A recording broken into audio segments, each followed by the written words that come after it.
And you can take. All right. Hello, good morning, everyone, and welcome. We are going to be going over empowering all learners through equitable course scheduling and discussion board practices today.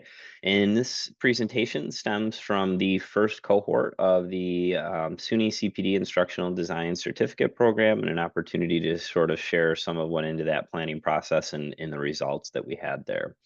My name is Dan Barancata. I'm a professor at Western Governors University in the Educational Technology and Instructional Design program, as well as working with SUNY CPD in the Instructional Design Certificate program. And I do adjunct still at SUNY GCC, where I also previously served as an instructional designer. I always like to share this picture of my girls whenever I get the chance to show them off. Gianna's the little one. She's about 7 months now, so a little bigger than this picture. And Ariana, in the middle there, she's about 3.5, and my wife, Alexa. Today, we're going to talk just briefly about sort of what that ID certification program was and how it came together and we set it up. We're going to talk a little bit about the different course structures that I think were really important and we can learn from. And then we're going to dive into the discussion board design and participation and practices that we use there to try to delve some insights out of the results that we saw, as well as a survey that we put out to the folks that were in that program, just to kind of learn and see a little bit more about learner preferences as compared to learner performances in an online course, specifically around the learning activities that were housed within the discussion boards. So what that SUNY CPD program is, and I apologize if I go a little bit fast today. I'm going to be trying to zip through some information on our time frame. So I'm of course willing and able to continue the conversation or clarify anything after as well. So just let me know. But the SUNY CPD instructional design program is 3 6-week courses. And the focus here is on instructional design. That's designing content, assessments, evaluating courses, and doing course reviews, communicating with faculty and with other stakeholders on campus. A lot of information, a lot of focus here on universal design for learning, best practices in teaching and online learning, and really also trying to leverage learning analytics and data to make good informed decisions as well. So we get into a lot of different topics in this 18-week program, but it's split up into 3 separate courses. And when putting those 3 courses together, a key focal point that I wanted to make sure that I used while I was putting those courses together, but also that came through in the learning and the content that was there, is the idea of designing with empathy. So I thought it was really important, and I always think it's important, and I always try to teach and share that we want to make sure we're putting ourselves in the shoes of our learners, and we're trying to, understand what's the best way for them to learn and for us to do this. And it's not so much about how we learn things or how we would prefer to do things, but what's going to be best suited for our learners in this particular course or program, whatever it might be. And finding what that is, leveraging the available tools and technology. Things are always changing and evolving. It's a very iterative process in which we're going to be making those changes and, always kind of adjusting along the way. And recognizing that that our learners are always a little bit different today than they were previously, and I talked about that a little bit yesterday for anybody that happened to be in that presentation as well. But recognizing their needs and desires and trying to design and meet those needs. So in putting this program together, it's primarily designed for working adults and folks that are in higher education, whether instructional designers, faculty members, librarians, whatever the role might be. We've had a really good mix of folks in the program, but it was important, I thought, that we try to balance and recognize the need for flexibility, but also, the value of consistency in design, and that we were going to have very diverse learning needs and preferences. So how could we support those? With adults and adult learning and theories behind andragogy, it's important to promote ownership and self-regulation and leading into the experiences of the learners, but also recognizing that these are, very busy people, and trying to make sure that this is a manageable program and reduce their added stress from this program. We want folks to be accountable and to be participating and to be learning, but also recognizing that they're going to have some other more pressing responsibilities along the way. And then something that I thought was important, we had an opportunity here with 3 separate 6-week courses for folks that were taking this program primarily to design courses for themselves or for others, But in this particular program, they would be students, they would be learners, they would be learning in Brightspace. So to give them an opportunity to really see what that's like, because going through that experience as a student really allows you to then design with empathy for your students. So how could we kind of, take advantage of this opportunity of having folks that are going to be designers in the role of a student here, and making sure that they're learning not just from, the course itself, but really from that experience of being a student in this particular course.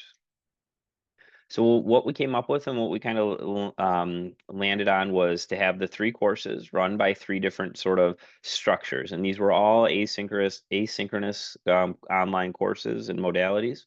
But in the first course, we went week to week, where there were 6 modules for 6 weeks, and they opened on Sunday at midnight and closed the next Saturday at 11:59 p.m. They were open for 1 week, and they opened one at a time.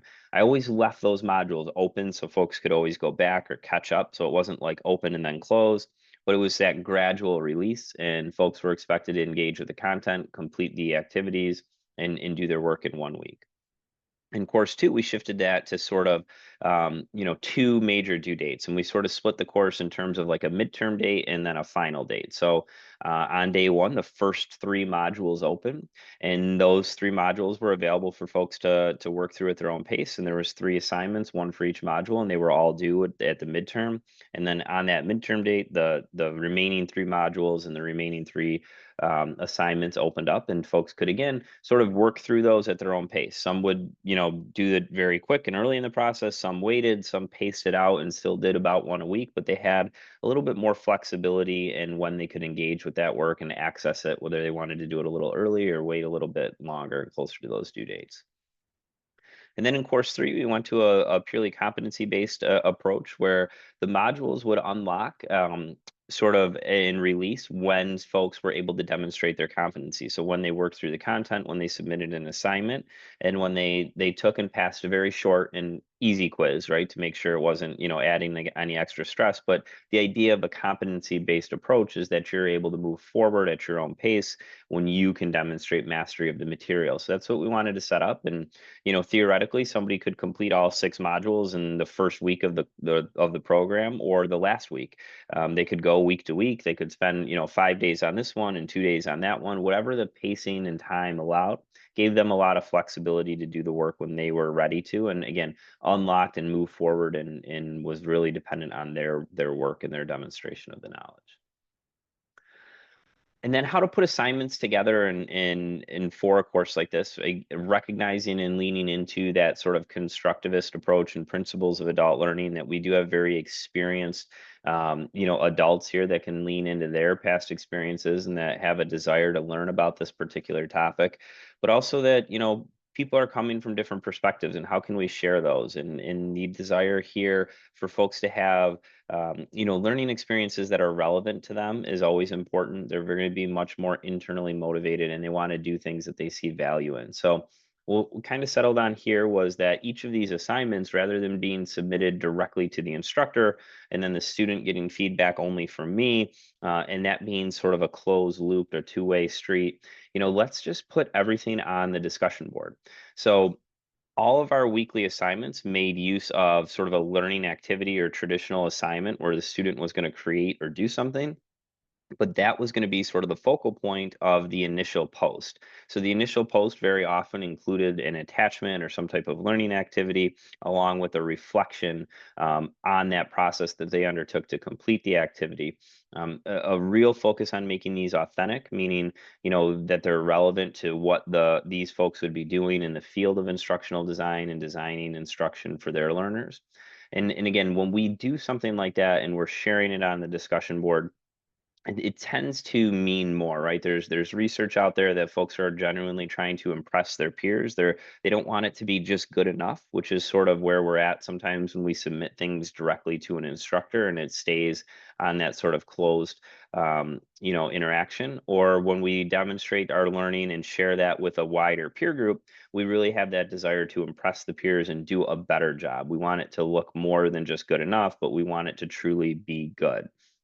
And then, these discussion board practices, it's here's this thing that I created, and here's my ability to kind of talk through and reflect on the choices that I made and what I learned through that process.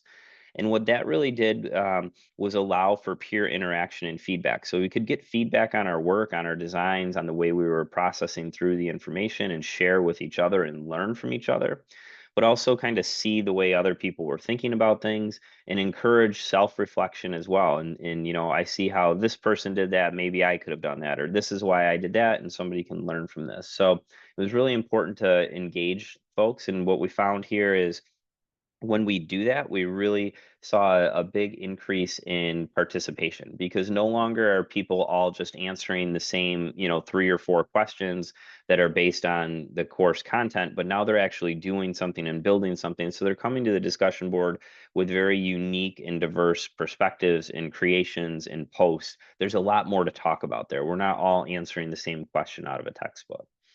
And then I try to really do my best to always be involved and respond to every single initial post and also include a follow-up question, which I think is really important. It allows folks to continue the learning through this process so that learning doesn't stop when they complete the learning activity or assignment, but we can continue to reflect on that, think forward, how can I use this? What could I do differently? The power of reflection is a very real thing in learning and definitely something that I encourage folks to take into consideration in their designs. So just a one particular example here, and there's several like this within the course that I'd be happy to share or talk about later. But in our first course, we're doing foundations of instructional design, and it's important that we learn about instructional design models. And these are, the models that we follow to help us put together designs. And we've really focused in on the ADDIE model, the SAM model, the idea of backwards design, and the design thinking process. The weeks module went through these four models and really kind of dove into what they are and how we use them. So the assignment for this particular week was that students would take what they learned about those models and they would develop and design a one-page infographic that would explain that model. That's something that could then be used and distributed to other folks on their campus, or to other learners that wanted to learn about the ADDIE model, for example. So not only are the students in this program demonstrating their knowledge as it relates to an instructional design model, but they're going to create something and walk away from this course with something that they could use and be relevant to the work that they're doing. It also encourages here, we've got choices in leaning into the principles of universal design for learning. Students could select the model that spoke to them or that they use or see themselves using most often. And we had varying approaches. So not everybody, again, was focused on the same thing. It broadens the discussion and continues the learning process because folks have choices. And then that idea of creating something, here it was an infographic, and other weeks it was a podcast or a slideshow, different things that we did throughout the program. But here that they create that infographic, they get to work on the skill of building an infographic as well, which is something that's relevant to instructional design. But we also seem to find, I think that, when learners put the role of teaching something, that's a great way to assess their learning of it and for them to think through and learn it as well. So just sort of as an idea for future assignments, it's not just about the student being the student, but when we ask the student to be the teacher, they start to think about things in a different way, and they've got to sort of work through these concepts so that they can explain it in practical terms, and that really helps. The participation guidelines were always very similar here. It's very clear, high set expectations that these discussions are a crucial part of this course, that their active participation is expected and will impact their grade.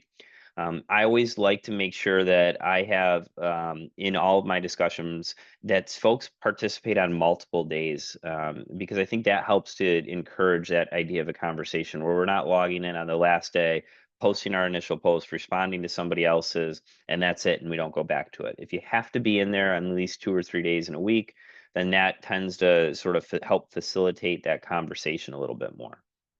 We have sort of guidelines on our initial post, and then that we respond to at least 3 other posts, and then always including a rubric that had a little bit more detailed explanations of how folks would be evaluated there. And so what we found here is this is a chart with a lot of numbers, but what it essentially means is these are the discussions that we had within each course. There was an icebreaker and then the 6 modules for each course. The number on the left is the number of students, and then the number on the right is the number of posts that were in that particular discussion. So on average in course one, we had 19 students. And so that would mean if everybody followed the guidelines of posting the minimal amount, we would have had 57 total posts in the discussion board. But as you can see from this number on the right here, we're double and nearly triple that number pretty consistently. So folks were highly engaged. We're getting a lot more than just an initial post and 3 replies. These are our replies here. Again, a lot more than just 3 replies. Folks are doing 6, 7, 8 replies and really engaged in a conversation. And this is sort of the way it unfolded. This was the first week, first course, which was week to week. We had 898 total participation points or posts. In the second course, where we had 2 particular due dates, we were at 770. And then in the third course, we were up to 822. And again, this was where we were in that more competency-based approach. So we saw really, really high participation numbers, much higher than I was even hoping for. I was really impressed by this, and this has carried through into our cohorts that have been going since in this program using these same practices. So this is, what does all this data mean? This is a chart that sort of posts or shows visually where those posts were at. So the orange line is going to be course 1, the blue line course 2, and the green line course 3. And again, that's week to week. That's the 2 split due dates, and then the competency-based approach. And then each of those, we looked at the 6 module discussions. We removed the icebreaker post from this for this particular chart. And then the number of discussion board posts is here on our y-axis. So what we saw is a relatively consistent approach here. High participation throughout, again, always at least double what we expected. But we start off pretty similarly here in week 1. And then a couple trends that we noticed here, is sort of this idea of, where are things happening? What are we noticing? And one thing that really stood out to me was the blue line in course 2, how we see this sort of gradual decline. Then we have that big spike followed by another gradual decline. And what that's sort of representing here is week 3 is that initial due date. So we started off high in week 1 on that discussion board, but we got lower participation as we moved towards that due date and got closer to the due date. Then we saw almost that exact same trend if we were to sort of superimpose this line here from the first 3 weeks onto the second half. In the last 3 weeks, we almost got that exact same numbers there, where week 4 was essentially the first week of that second half of the semester, if you will, and week 6 was sort of that final date. So we started off sort of higher, there was maybe more time, and then as time sort of came to a close in a particular semester, there was less time for some of that back and forth. Folks were posting closer to the due date, and not sort of staying on things throughout in a more even-keeled sort of practice. In the orange line here in course 1, that week to week, I think we stayed pretty consistent here in that week to week basis. We were very consistent across the board. We saw a big spike here in week 2. That was the discussion that I shared on a previous slide about the infographic. And I thought that was just a really good discussion prompt, an opportunity for students to learn, because they were able to use different tools that help them design infographics. So it really increased the conversation around not just the content, but also the tools that were used there. But a pretty even keeled, participation level from week to week. And then that competency base, we saw a pretty straight line across the first 4 weeks. And then we kind of dipped in week 5 and 6. And again, that's as we're sort of getting to those due dates. So we start off pretty strong. We stay pretty strong through the 4 modules, not necessarily 4 weeks, and then moved towards a little bit lower on those last 2 modules, which sort of lines up with where we were at, with the blue line at those due dates that we see here. So what does all that mean? What do we kind of take from this? I think, we wanted to look at the data, but also put out a survey to just sort of hear, qualitatively and anecdotally what folks thought about the structures and the practices within the discussion board. And what we found was, again, some interesting information. So we'll go through a few slides here where the question or sort of prompt is at the top. And then the responses on a Likert scale are here on the charts. And again, we're comparing the 3 courses. So The idea of time management, helping folks stay on track. Folks really seem to appreciate the first and second courses, so the week to week, and then the two major due dates, because that helped focus them and had more immediate, responsibilities on when they needed to complete work. We saw a lower score there for the competency-based program, which I think is fair, right? To have some of that flexibility, we also lose some of that structure, and folks are a little bit less maybe pushed towards completing things and staying on track. Motivation to complete the course. So, how did this particular course structure motivate you in working through this? That week to week approach was the highest here, and I think staying on top of things week to week helped keep people engaged throughout the process. Interesting to see a big dip here into the second course where, again, that's two due dates. So maybe we can kind of push it off, or it's less of an urgency to get through it. But then a little bit of a rise in the competency-based approach. While the due dates are more flexible, I think what we see here in terms of motivation is folks tend to, we feel good about things when we accomplish something. And in a competency-based approach, where the next module opens based on our results and our performance and our work, there's a little bit of that, excitement that comes from that, or sense of accomplishment. So I think folks really kind of felt that in terms of a motivation, and were enjoying that aspect of things. The overall interaction with peers, and the feedback and the way that we were able to facilitate some of that. To me, no surprise here that we saw a much higher number in course one, and that's when everybody has to be in the same discussion at the same time in that sort of abbreviated time stretch of just 1 week. And that really kept us all together and in a pack throughout this. And I think that allowed for that back and forth. And if things were just at the same time and occurring at the same time, we're in there working through the same ideas. We saw an increase in the the participation there, and the way that folks felt like that was the meaningful nature there. As we moved to course two and three, because of the variance there, folks could sometimes be ahead or behind where maybe others were, and they might have less of an opportunity to engage with a wider peer group, because they're going to be just sort of trying to engage with folks that are at the same pace. A few different, again, just sort of, quotes or things that we pulled out here based on those survey datas. Again, the first fixed due dates in the first course laid a solid foundation. Everybody stayed together as a cohort. One of the things that consistently came out was it sort of was helpful in building a relationship there. Then the second course was two major deadlines, also stayed together a bit because we're still, within those three assignments, but did allow more flexibility. So if you knew you were going to be busy next week, you'd get more done this week, or vice versa. And as we come across things like holidays, we didn't have to account for, okay, folks are going to be off from work this week. We know that we can sort of keep that in mind, when we're scheduling. And the idea here of flexibility and control. So this is what the student have. The student was able to sort of balance, what they needed from a flexibility standpoint, all the different things that they have going on in their life, but also trying to make sure that, they have control over their learning throughout this process. And again, I think we see sort of that steady increase from where we have the least amount of control or flexibility in the week to week, to where we have those two due dates, and we're sort of that middle point of our flexibility. And then the highest score here, that competency-based approach, where it is, very flexible and individual learner dependent on how they're going to process through. This also remained true here with the overall stress level and workload management. So folks were able to sort of reduce unnecessary stress and manage their overall workload. So not just in this particular course, but with all of their responsibilities.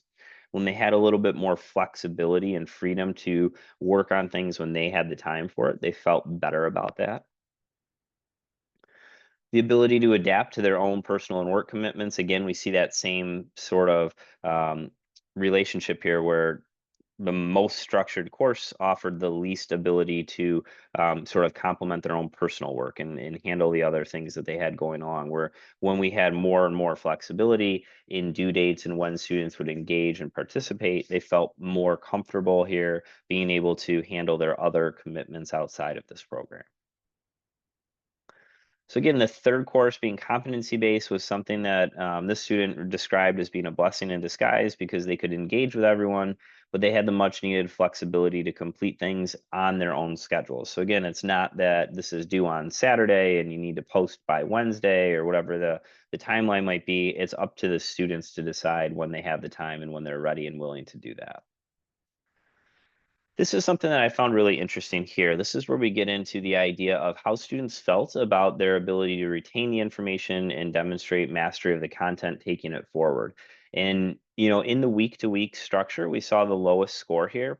Um, this about the same amount of content was split up and chunked throughout the program. But we see that students felt like they retained the most and had the highest level of mastery in course three. And maybe some of that might be attributed to that recency bias and them being sort of just coming out of course three.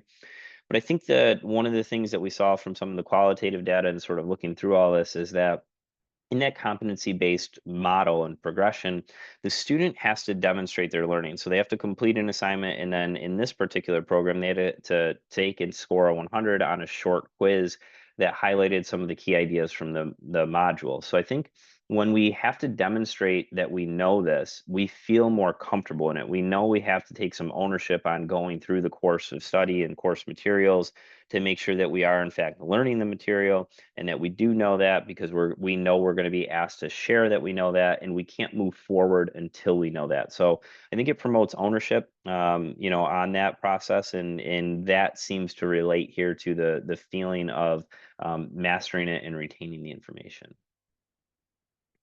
Overall engagement, I thought this was interesting that, this course structure kept me engaged throughout the course. We were almost exactly the same across all three.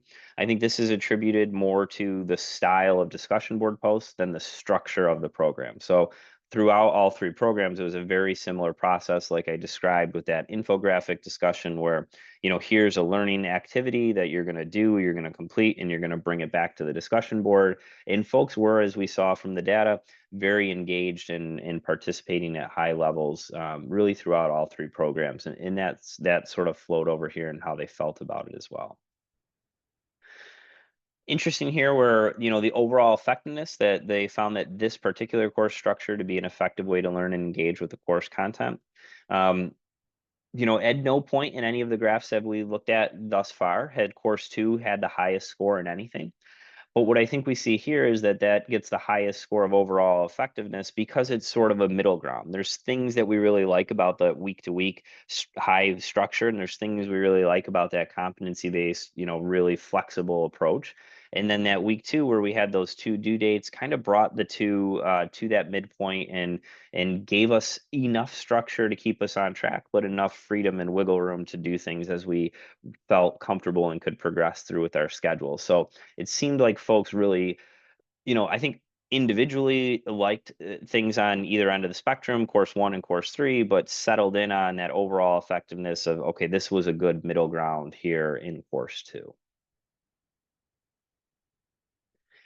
This student, I'm honestly not sure which course structure I preferred the most. They were all good for many different reasons, and I think it was helpful for instructors to see as students how these different course setups feel when you're the student, which is exactly what I was hoping for when we put this together, right? That idea of designing with empathy, giving the learners in this program the opportunity to be students. When we can be a student, we can see how things feel. We can see those pros and cons to each. And I'm not here to necessarily say, one is the way to do it or the best way to do it, but putting yourselves in the shoes of your students and understanding what their needs are and what their preferences are can be really helpful in your designs. So this is just sort of the overall participation and perceptions where students felt, very good and confident about things. Again, we see that throughout this process, course two seems to have the most high level scores here. It seems to be that middle ground where folks are feeling a lot of these different things. We do get that higher level of interaction and peer feedback in week one when folks are staying together, and we sort of lose that in the other models, but we're keeping things on track. With the competency based, that would seem to be missing here, the ability to manage time and stay on track, where that was still here and felt within that course two with two structures, but we still do see, that flexibility, the ability to sort of manage overall stress and workloads and things of that nature. Highly scored very highly in course two and three. So what does all this mean? What were some of the key findings? I think interestingly, in terms of a performance nature, how did students actually perform the work they did and the amount of participation? We saw the highest and most consistent participation in course one, where we were staying in that week to week approach. But the preference seemed to be that idea of finding that balanced middle ground in course two, where we had the balance again of flexibility and structure to keep us on track, but allow us an opportunity to do things as we were ready and able to do them. The idea of accomplishment, that sense of accomplishment, really shone through in course three, where that competency based model, when you demonstrate that competency, you feel a sense of accomplishment and that sense of retaining the information because you've developed mastery in it. And that seemed to really stick. That's something that stood out to me.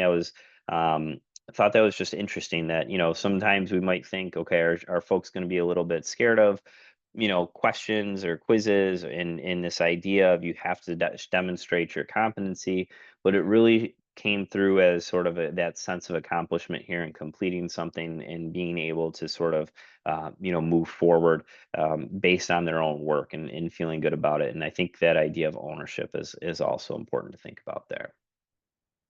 So I know I went through a lot there, and that's kind of a lot of information to cover, but I wanted to make sure we had some time for some question and answer. Anything that we might want to hear a little bit more on, or reactions to that, or questions about setting up, online courses, whether it be with the discussion boards or with the structure of the programs. And feel free to come off mute or throw them in the chat.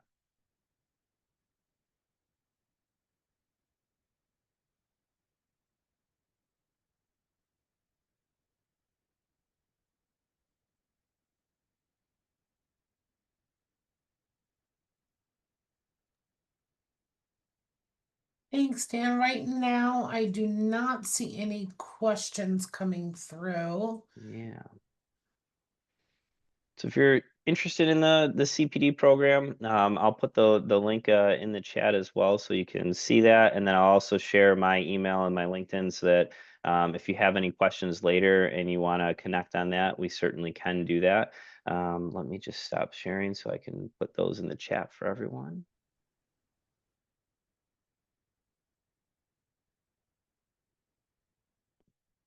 I appreciate everybody's time and being here today, and hopefully you were able to pick something up that might be applicable to you and the work that you're doing. I know Megan here, she's a staff at the CPD. She's currently taking this, and She she is, yes. very, very highly of it. That's awesome to hear.